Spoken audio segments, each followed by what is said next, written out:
Welcome back to another episode of Aussie Bucking.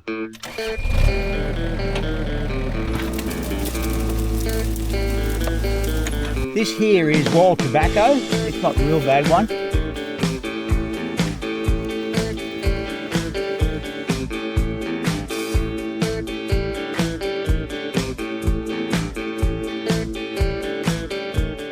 We did a video on our off-grid living about a month or so ago, and it was a great response that people commented, lots of comments, and also lots of subscribers have. So thank you for that. We think we got 1,200, Tyson, didn't we? Yeah, something like that. Tyson's behind the camera again today because he's too frightened to stand here. I've got to take all the heat. Hey, Tyson. That's your subject. Yeah, my subject. He tells me what to say most of the time, though, I'm going to say. But what we're doing, I want to show you the importance of bushfires. And we've got a bell rating. What's it called, Tyson? Bushfire attack level. Bushfire attack level, yep. It sounds aggressive, but bushfires can be aggressive. So, but we got one of 12. Our next door neighbour at the back there, his is a lot higher than us. So you've got to, when you put your house in, you've got to have all this requirements for the bushfire, like stainless steel, fire mesh.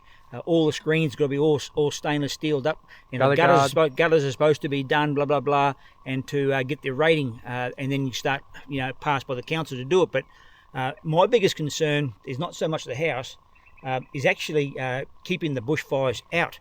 So this little machine here has been a godsend. I've got a dozer that we're doing up, and it's going to help us out a lot more to get the fire breaks a lot wider. And I think I can have a standard width of about 12 metres, I'm pretty sure it is. Not that I probably need it, but it would be great to keep the fuel away 12 metres from our boundary. We've had a terribly good season for the last, since we've been down here, Tyson, in this area, 5 years, where there's just a huge volume of grass, and we try to burn, not grow. We don't need to try too much of growing, but we try to burn certain areas off every year, as we did last year too. I think we want some, still not there on Tyson, that we'll make some of that there. And also, but our neighbours, just come over here please, Tyson. This is our boundary here. And there's no fire break at all. So it is just like a fuel factory ready to go.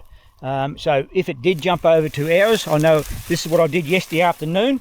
So I said, I should maybe talk about it and show everyone what I'm trying to achieve here by preventing fires coming in. But also at the same time, I'm trying to remove as much lantana as possible. So you can see how prolific it is next door. When it gets a hold, it really goes for it. It's a terrible stuff.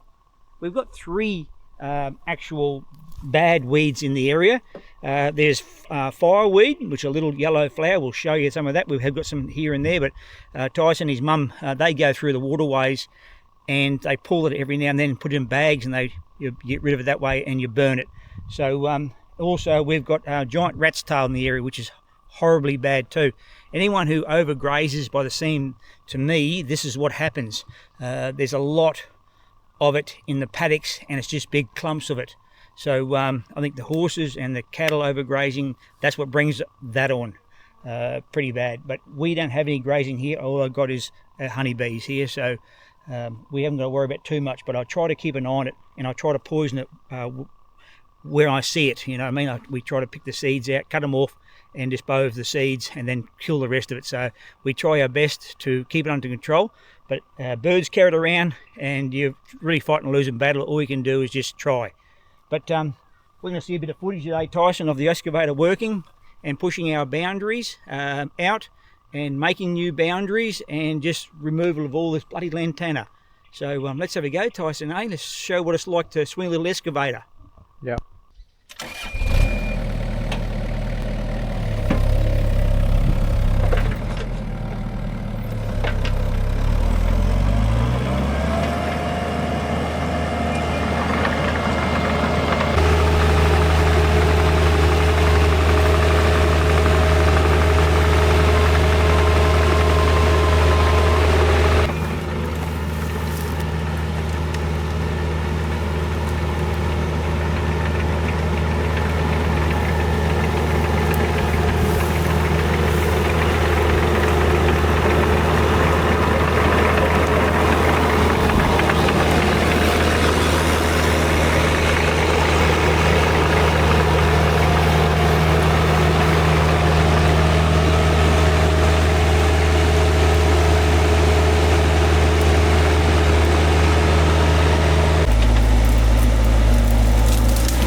So as you've seen how thick it is and how the excavator can move it out, the biggest thing is getting the roots ripped out. These are a big long series of roots and very shallow. But what happens if you don't get the roots out, I'll get them as best as I can, but it'll start growing back off the root again.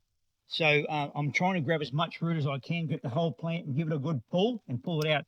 It's been raining here, always bloody raining. Hey, Dyson. Yeah. But the soil's the best too when it's wet to pull it all out, because it comes a lot easier. Not that the excavator has any trouble with that, but you can see the way I just can pick through the trees as much as I can without pulling trees down. If I had my dozer trying to do it, well, it would be clearing the whole lot. But the plan is just to get in the excavator, pick it all through, do a burn, just pile it all up together in big piles like that, and then let it, at the right time, we'll put it alight and burn all this rubbish out. So that's the plan, to clear all the areas through to get rid of this rubbish.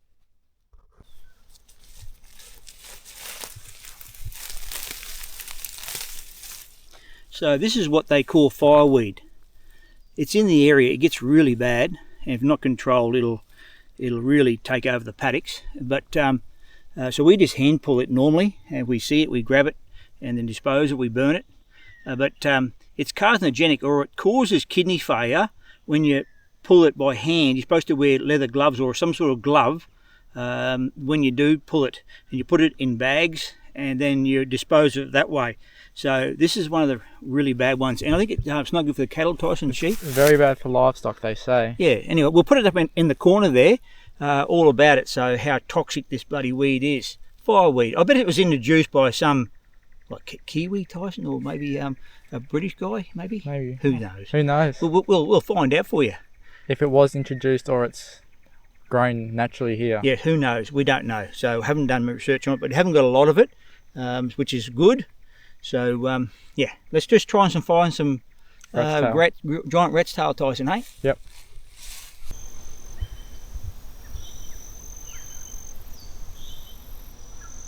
Just above my apiary here, there is some giant rat's tail, and I've known it's been here because I mowed down beside it, and so I've given a douse of Roundup through here.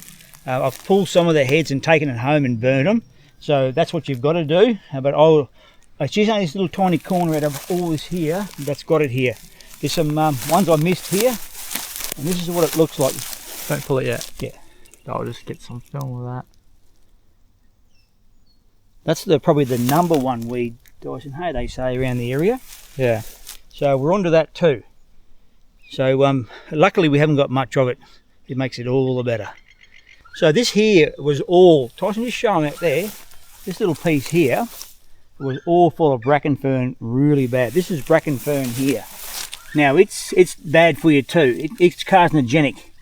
They say if you made a cup of tea for someone you didn't like, you'd actually, in no time at all, that they've had cancer of the kidneys, I think it is, or liver. Yeah. I'm not real sure which one, but that's what that is. But it was just fall through here. Tyson and I use metsulfurin, Tyson? Metsulfurin. Something like that anyway, but I call it Ellie, that's its old name, but the technical name is metsulfurin. So I'm pretty sure we'll put it up there, Tyson, eh? Yep. Yep. This is, this here is wild tobacco. It's not a real bad one. It's just in some spots. We're not really worried about that one. But this is devil's apple. It's a mongrel thing. It's got a thorn on it, really vicious thorn on it, and I'd like to keep it down too. You can see the alley, or the metsulfurin, it's yellowed and it's still working on the soil. It's a granular, and it gets in the soil, and as it gets wet, it'll still produce some chemical to take all the bad weeds out. So this is our back boundary. Tyson, up the back there, behind all those trees there, is a Belthorpe National Park.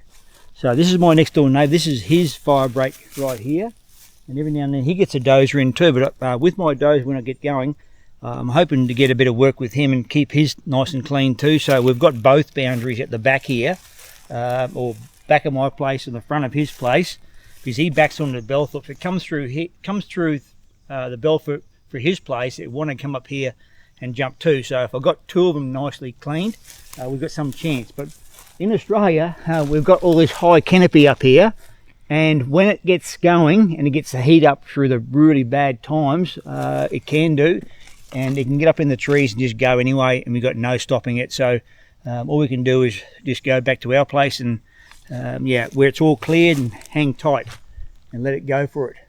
So, but this here is about 8 meters wide, and so this is what I like to achieve all around the whole property. Once the dozer gets operating, should be able to achieve that no problem at all. But I think there's nothing else, Tyson, is there? Nothing else to say with that? No. No. So I hope you enjoyed the little video about fire breaks and weed control, and a little excavator running. Hope you enjoyed it all. I'd say that'd be it, Tyson. Yeah. Well, how about we see you next round?